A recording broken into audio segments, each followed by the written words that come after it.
So this event is part of Darebin Council's Exhibiting Culture Online program. They sort of look like, hold on, I'll show you, like this. So if you've ever been on an Instagram story, you've probably seen somebody use an AR effect. And they come in all sorts of forms. So they also come as part of like quizzes like this. And this is the effect we're actually launching today. I want to bring on our first artist. Oh, you want to do a triple Danny effect? I did because I'm reading 3 poems, right? From That makes sense. different eras. So the first speaker is this one on the right. This poem's called "We Still Keep Talking," and this is the person who is reading this right one. Okay, you ready? Okay. We still keep talking after you're gone. You're still with me then. I started writing this a year ago, just after we broke up. I wrote, "Sometimes I still think of your hands," and then erased it. I wrote, "Come back to bed," and then erased it. I wrote, "I need to not love you. So I hate the way you scratched your back in the morning as you made toast. So you couldn't drive at all, but always insisted." And I erased all of that too. I'm thinking of that hot week in January when we learned that the opposite of love was not hate, but dismissal. I'll always remember your birthday, and I could name your fingerprints in a lineup. I wish I could say something like, "I can't quite remember the exact blue of your eyes anymore," but I'll never forget that either. Feels so good in my arms. In the last year, I have eaten exactly 7 stone fruits and graduated with 1 undergraduate degree. I got a pug named Porgy. I've seen 2 musicals and didn't think of you once, except for when they fucked in Spring Awakening. I saw moonlight 4 Mondays in a row. I have had exactly 2 New Year's kisses, 3 cans of Diet Coke, 1 Valentine, and 1 birthday. So I'm older now, so this poem gets a happy ending. And this person on the left is speaking now. It's called Danny's Address, and it's written after Frank Bedard. It's very short. I offer my love to myself, and I give it freely. Danny, I would do anything for you in the light and the dark. What I love is my fate. You are my fate. Next, we've got Sashi, who's going to join us. Just waiting. Just waiting. I'm ready. I'm ready. All right. I'm going to leave you to it. Hi. So when Vidya asked if I wanted to go on Insta Live with an AR effect, I told her that she just said 4 words that I didn't know, and I'd actually have to get a new phone. So now I have got a new phone, and it's very exciting because look, I am a dog and I can control my ears with my eyes, which is very cool. I think that we use these effects as temporary escapes from our senses of self. And my particular sense of self shifted quite dramatically this year when I got pregnant. And I thought that I would share with you the 4 most illogical and hilarious things that I found out when I was pregnant. The first thing is that when you are 35 or older and pregnant, your pregnancy is known as a geriatric pregnancy, which sounds like you are a 90-year-old having a baby. But when you point this out to the medical community, they say it's not that you're old, it's that your womb is, which is a bit disconcerting, especially because we don't do that with any other body part. So to balance it out a bit, my partner has just started losing his hair. And instead of saying that he's balding, I've now started saying that he has a geriatric head, which makes me feel a lot better about a geriatric pregnancy. The second thing is that when I found out that I was pregnant, I called my private health and I said, "Hi, I've just discovered I'm pregnant. Very surprising, but also very welcome. But I need to upgrade my plan to include pregnancy cover." And they said, "That's totally fine, but there's a 12-month waiting period." And I said, "Well, that's quite strange because I don't know if you know, but most babies come in 9, max 10 months." And they said, yeah. And I said, well, I've been with you guys since I was 18, so could I pay like the 3 months difference so that I can be covered? And they said, no. Yeah, and apparently that's a standard thing across all private health. So just a warning that if you are pregnant or would like to get pregnant, make sure that if you want to be covered by private health, either that you are super planned about your pregnancy or that you're psychic. And if you are neither, at least we have a really great public health system, and that's fine. The third thing is that my partner with the geriatric head was amazing and said that he would give up alcohol while I was pregnant, which was really lovely because we both love being out, we both love to party, and it was like, okay, cool, we're changing our lifestyle together, which was really lovely. But like, my God, did he get a pat on the head from everyone from that? When you tell that story to people, they were like, oh my God, he's amazing. And like, he is, but also, I also gave up alcohol and I'm also growing, carrying, and birthing a baby, which will have short, medium, and long term significant effects on my body. And when you're like, can I have a pat on the head for that? People are like, nah, man, that's like par for the course for the miracle of birth. Like, your husband gave up alcohol. So that was quite irritating. And lastly is we had a miscarriage, actually. So that was quite heartbreaking. But compounding that heartbreak was the term itself, because miscarriage just sounds like you fumbled a football. It really does. It sounds like something you could definitely get a penalty for in sport. And I just think it needs a rebrand. Like, I was like, maybe we could call it Teflon. Like, it just didn't stick. Because right now the term just implies a lot of fault on the part of the woman, and it's something that's so normal. I think the statistic is 1 in 3 pregnancies end in a miscarriage, even if you do everything absolutely correctly.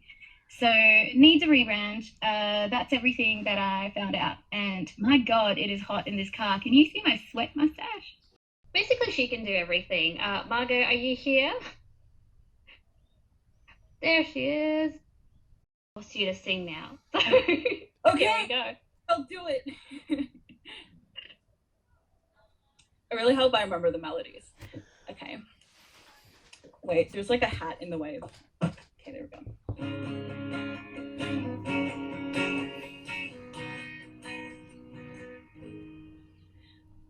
I wanna know who I am, but nobody's listening. All day I'm on Instagram, but nobody's watching. And if a girl posts a photo of her ass and no one likes her ass, does she still have an ass? Or is a poor girl walking around with no ass, just a girl with knees and calves and exposed femur bones? Oh my God, Joni Mitchell.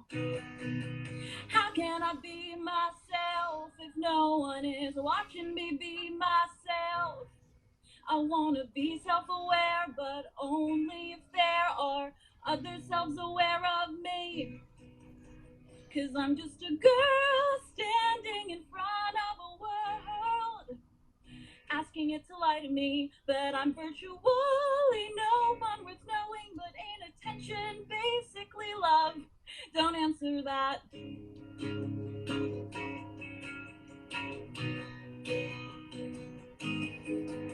Needless to say, I'm in a healthy relationship with reality. If you disagree, get out of my face. And if a girl posts about an epiphany and no one sees her IGTV, does she still end bigotry? Do the bigots spontaneously implode when a ring light is near a road mic and she's speaking earnestly? How can I be myself if no one is watching me be myself? I want to be self-aware, but only if there are others self-aware of me. I'm playing guitar to be down to earth so that I can increase my relatability. If that doesn't work, I'll pivot myself and do a soft launch to market test my new personality. I'll be who you want me to be. If that's who you want me to want to be, I will want to be that as well, of my own free will. I'll be who you want me to be, if that's who you want me to want to be. I'll want to be that as well, of my own free will. Tell me you love me on Instagram. Great. Thank you. Next we're going to bring Evelyn Araluen, who is a poet. I'm going to read I'm going to come back to that question, max plus 360. That's an important one. Going to get back to it. Okay. All right. So I'm going to read a poem called Terra Australis. Oh, sorry. No, this one's called Index Australis. Okay. Australia is a wild, straggly abyss with one vent struck through, a line of tin dogs guarding the coal from the flies. Australia is brown and sharp when you watch it through the car window, through the convex humming screen. Australia in sepia 35 millimeters with sweat rolling across a tan, with that thin shirt sticking to skin. Australia trailing tin foil through red dirt on its way to the pool party in the inland sea. The doof in the desert, the biggest, baddest bash since time immemorial. Everyone wants to rave in the oldest earth on earth. No law against that. No laws for nothing in the age of entitlement, in the decolonial Dundee. And well may we say we will decide when and how. And well may we be not lectured, and well may we do it slowly. But Dal, this is a drama, not a document. Australia is a man's country, and you're here to die lovely against the rock, to fold linenly into horizon and sweat beautiful blonde on the beach. Baby, don't you know this is a weeping song, and you'd be so beautiful in that brown creek. It's just one of my many breakdown poems. I feel like the koala isn't explicit enough. Let's go for we should have a little guy. Yeah, there he is. Okay, he's my buddy. All right. So this one is called In Fright, and it's kind of like a weird acid trip response to the movie 1970s Australian film Wake in Fright, which is already an acid trip. Fuck it, there's worse things than crying in a conference paper. Like every time I can't breathe becomes last words. The sea swallowing a homeland like a pipeline splitting sovereign soil. I hope this email finds you holy.